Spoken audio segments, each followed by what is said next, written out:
Cinema వాళ్ళని ఎంత వేధింపులు చేశారని కేటీఆర్ ఉద్దేశించారు. అవునండి, ఆయనకు మంత్రిగా ఉన్నప్పుడు అహంకారంతో మదం ఎక్కి ఎంతోమంది సినిమా యాక్టర్ల జీవితాలతో ఆడుకొని ఈరోజు వాళ్ళని డ్రగ్స్ కేసులో ఇరికిచ్చి ఆయన మాత్రం పక్కకు తప్పుకొని ఈరోజు ఎంతో మానసిక వేదనకు గురయ్యి ఒక విధంగా ఈరోజు నాగ చైతన్యకు విడాకులు అవ్వడానికి కారణం కూడా కేటీఆర్ గారే. నేను ఓపెన్గా చెప్తా ఉన్నాను.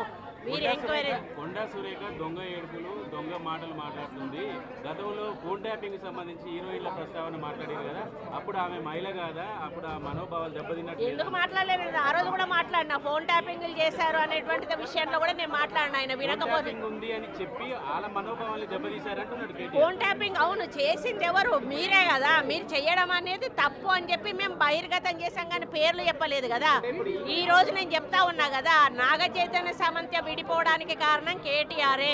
ఈరోజు చాలా మంది హీరోయిన్లు తొందరగా పెళ్లిళ్ళు చేసుకొని సినిమా ఫీల్డ్ నుంచి తప్పుకోవడానికి కారణం కూడా కేటీఆరే. ఆయన ఆ రోజు మత్తు పదార్థాలకు అలవాటు పడి వాళ్ళను కూడా మత్తు పదార్థాలకు అలవాటు చేసి రేవ్ పార్టీలు చేసుకొని మదమెక్కి వాళ్ళ జీవితాలతో ఆడుకొని బ్లాక్మెయిల్ చేసి వాళ్ళను ఇబ్బంది పెట్టినటువంటి వ్యక్తి కేటీఆర్. అది అందరికీ కూడా తెలుసు, సినిమా ఫీల్డ్లో అందరికీ తెలుసు, అది ఓపెన్ రహస్యము. ఎందుకండి ఎందుకేడు దొంగ మాటలు నా మీద వ్యక్తిగతంగా నా క్యారెక్టర్ అసోసియేషన్ చేసినప్పుడు నేను ఎందుకు దొంగ ఏడుపులు ఏడుస్తాను? నువ్వు ఎవరి మీద వచ్చినప్పుడు ఏడిస్తే ఏదో నాటకం చేసినట్టు నా క్యారెక్టర్ అసాసినేషన్ చేస్తారు, నా మీద అసభ్యకరమైనటువంటి పోస్టులు పెడతారు. సిగ్గు లేకుండా మీ భారతీయ రాష్ట్ర సమితి పైన పేరు ఉంటుంది, అకౌంట్ పేరు, కింద మీ ఫోటోలతోటి కామెంట్లు ఉంటాయి.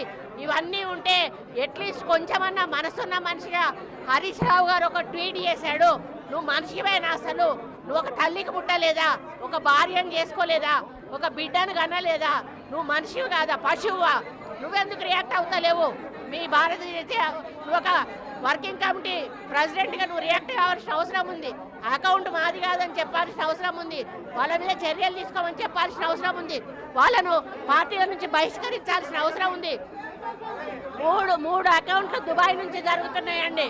3 అకౌంట్లు ఇక్కడి నుంచి జరుగుతూ ఉన్నాయి. ఇది కొత్త కాదు. ఆ రోజు నుంచి విజయలక్ష్మిని చేశారు, సీతక్కని చేశారు, ఈరోజు నన్ను చేశారు. అసలు దానికి పద్ధతి పాడు ఉందా అని అడుగుతా ఉన్నాను. మీకు మనుషులకున్న అనుబంధాల గురించి, సంబంధాల గురించి ఏమైనా అవగాహన ఉందా అని చెప్పి అడుగుతా ఉన్నాను. సైబర్ క్రైమ్లో పెట్టామండి, పోలీస్ స్టేషన్లలో కూడా పెడతాము. పిసిసి ప్రెసిడెంట్ గారిని కూడా పెట్టామని కోరాను. అదేవిధంగా మరి వాళ్ళ మీద చర్యలు కూడా తీసుకోమని చెప్పడం జరుగుతూ ఉంది. కాకపోతే ఇది మాకు వచ్చేసి నాన్ అవైలబుల్ కేసు, దానివల్ల వాళ్ళు ఇంకా రెచ్చిపోయే అవకాశం ఉంటుంది.